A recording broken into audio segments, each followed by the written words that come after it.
Et nous enchaînons à présent avec Marché à thème. Marché à thème, le dernier quart d'heure thématique de Smart Bourse. Je vous propose de retrouver tout de suite l'interview de Philippe Bolopion, Managing Director, responsable de la stratégie Liberty chez Tobam. Il répondait aux questions de Grégoire Favet il y a quelques jours sur la thématique « Peut-on investir dans la démocratie et si oui, comment ?»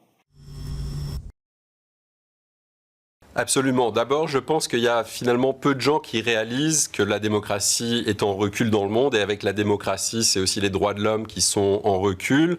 C'est une tendance qui est quand même assez lourde. 20 ans de déclin, année après année, c'est quelque chose de sévère.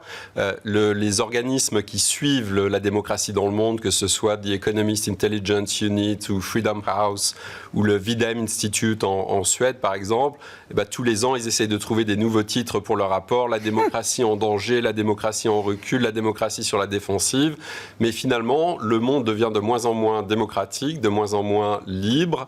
Et c'est évidemment un sujet de préoccupation pour les citoyens, mais c'est également un sujet de préoccupation pour les investisseurs parce qu'il y a énormément de raisons de penser que l'autocratie, c'est pas bon pour le business, c'est pas bon pour l'économie et c'est pas bon pour les investisseurs. Oui, mais même plus que quelques raisons, Philippe, tout ça est très documenté.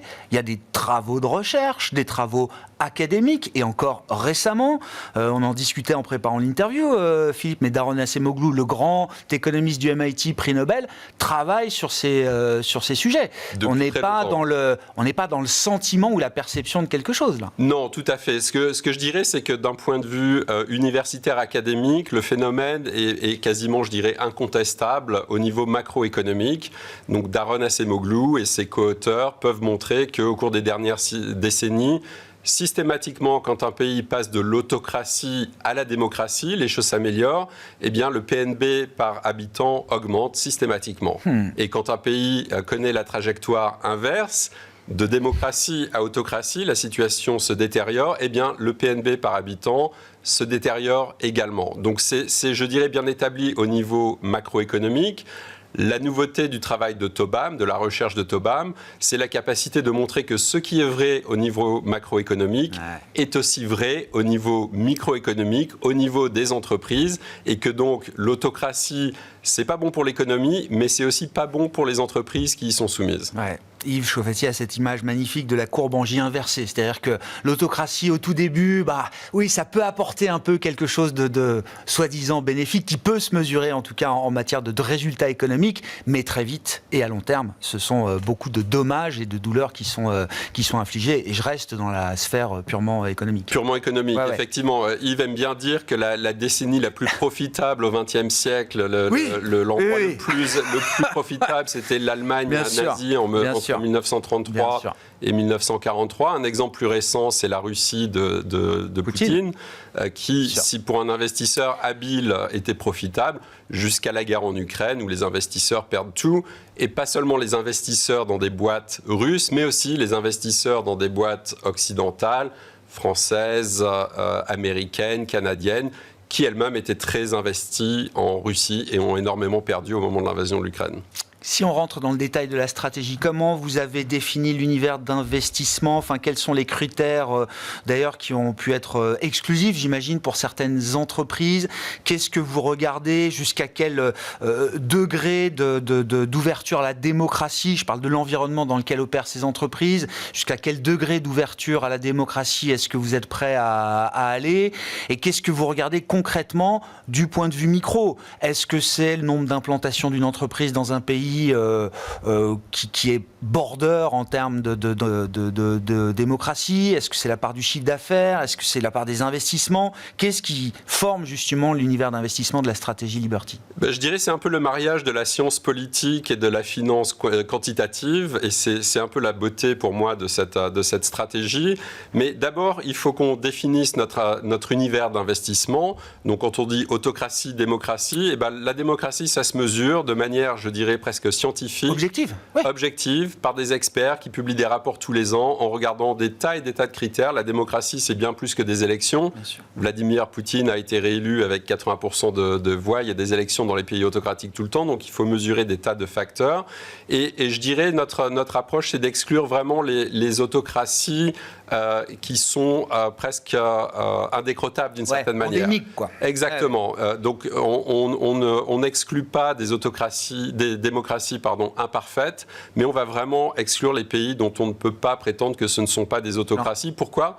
Parce que c'est là que le danger est. C'est quand on est soumis aux décisions d'un gouvernement qui n'a de compte à rendre à personne, ni à son opinion publique, son électorat, sa presse, sa société civile, qui peut prendre des décisions qui bénéficient uniquement l'entourage du dirigeant ou ses vues géopolitiques. Et ça, évidemment, ça a un coût pour les investisseurs. Donc, étape 1, on va éliminer du portfolio toutes les entreprises qui sont listées dans des pays autocratiques. Et ce n'est pas un jugement sur la valeur de l'entreprise, c'est un jugement sur le fait que si on est Alibaba, on a peut-être un super business, mais le patron d'Alibaba peut dire quelque chose de vaguement critique des autorités chinoises et disparaître pendant plusieurs mois de la circulation. Et ça va impacter le cours de l'entreprise. Donc, première étape, on élimine du portefeuille les entreprises qui sont listées dans des pays autocratiques. Deuxième étape, et peut-être la plus importante et la plus originale, c'est qu'on va regarder chaque action, chaque entreprise qui reste dans le portefeuille, et on va mesurer de manière quantitative son exposition au marché chinois, au marché russe, au marché turc, son exposition à tous les pays autocratiques, en regardant tout simplement la corrélation entre le cours de cette action et le cours de ces marchés-là. Et de cette manière-là, on va pouvoir identifier de façon très précise quelles sont les entreprises qui sont les plus exposées aux pays autocratiques. Donc, si on prend une boîte comme Volkswagen, une boîte allemande, bien sûr, eh bien, on se rend compte que Volkswagen est très, très dépendant de la Chine. Beaucoup de son business est en Chine. Jusqu'à récemment, Volkswagen avait une usine, d'ailleurs, dans la région du Xinjiang, la région des Ouïghours, où il y a des crimes de masse commis par les autorités chinoises. Et donc, si Volkswagen est très exposé à la Chine, eh ben, nous, on pense que sur le long terme, ça va coûter en termes de performance. Et donc, on va essayer de diminuer notre exposition à ces entreprises qui sont elles-mêmes très exposées aux pays autocratiques. Ça donne un fonds, alors s'il y a une approche quantitative, c'est un fonds qui a beaucoup de positions, beaucoup de lignes aujourd'hui, Philippe ? Oui, c'est un fonds qui a moins de lignes que les indices de référence, mais qui reste très diversifié. En fait, on peut construire un portefeuille qui est exposé de manière minimale à l'autocratie, tout en restant finalement assez proche du marché, sans prendre de gros biais en termes de secteur, par exemple, ou des biais par rapport aux facteurs de risque qui sont connus des chercheurs. Nous, on pense que la nouveauté pour Tobam, c'est vraiment d'avoir découvert un facteur de risque qu'on appelle le facteur de risque autoritaire, qui se cache dans les portefeuilles, qui n'est pas observé, qui n'est pas étudié, qui pourtant a un impact profond sur la performance des entreprises. Et c'était vrai dans les 20 dernières années, on le voit à travers notre recherche quantitative, c'était vrai dans les 20 dernières années, qui étaient des années plutôt pacifiques, je dirais, de globalisation heureuse. De la paix, oui. Mais beaucoup d'experts géopolitiques pensent qu'on est rentré dans une nouvelle ère géopolitique avec l'invasion de l'Ukraine par la Russie. Et c'est une ère qui va être marquée par une opposition frontale entre les États-Unis et la Chine, dans une moindre mesure la Russie. Et cette opposition va créer des conflits, des guerres qui vont vraiment faire des ravages dans les marchés financiers. Et nous, notre intuition, c'est que peu de gens sont préparés à ça. Et notre approche Liberty, c'est une façon presque systématique de gérer ce risque. Il y a une forme de déni encore dans la communauté de l'investissement mondial, même si c'est des sujets dont on parle tous les jours. J'en suis le témoin ici, mais dans la construction de portefeuille, il y a quelque chose qui n'est pas encore complètement intégré. C'est une stratégie qui existe depuis 2 ans, qui a été backtestée également. Philippe, qu'est-ce qu'on peut dire du comportement de la stratégie dans ces moments de volatilité géopolitique, par exemple? Tout à fait. Je dirais depuis que la stratégie est live depuis 2 ans, les résultats sont excellents, même meilleurs que les résultats qui ont été backtestés. Et ça veut dire quoi? Ça veut dire que sans doute nous avons raison, que sans doute être soumis à des pays autocratiques sur le long terme eh bien ça coûte. Ouais. Et c'est intuitivement assez facile à comprendre, mais c'est autre chose de le mettre en œuvre dans une approche de portefeuille. L'investisseur a besoin d'un peu plus qu'une intuition parfois, c'est ça Philippe. Exactement, mais je pense qu'on parle beaucoup à Tobam, à de grands investisseurs, des grands fonds de pension nord-américains par exemple. Moi je suis basé à New York, et dans ces grands fonds de pension, la préoccupation principale en ce moment c'est le risque géopolitique. Beaucoup de ces fonds de pension embauchent des équipes d'experts géopolitiques, d'experts du risque. Il y a un livre que j'aime beaucoup du responsable du risque géopolitique de la Caisse des dépôts du Québec, la CDPQ à Montréal. Il s'appelle Guillaume Calonico et son livre, ça s'appelle « Le réveil géopolitique de la finance ». Et sa thèse, c'est qu'on entre dans un monde de guerre et que le monde de la finance n'est pas prêt pour ça. Comment s'en servent justement les clients, là, ceux qui achètent la stratégie? Est-ce que pour eux c'est un moyen de couverture dans un portefeuille global, forcément exposé encore aujourd'hui, j'imagine, à ces risques autocratiques? Ou est-ce que vous le vendez comme un levier, j'allais dire, presque de performance absolue, Philippe? Je dirais qu'il y a il y a plusieurs cas de figure. Ouais. Il y a effectivement des gens qui pensent que nous avons mis le doigt sur un facteur de risque que personne ne voit et que plus tôt on en bénéficie, eh bien plus on peut faire de profit en exploitant ce facteur de risque.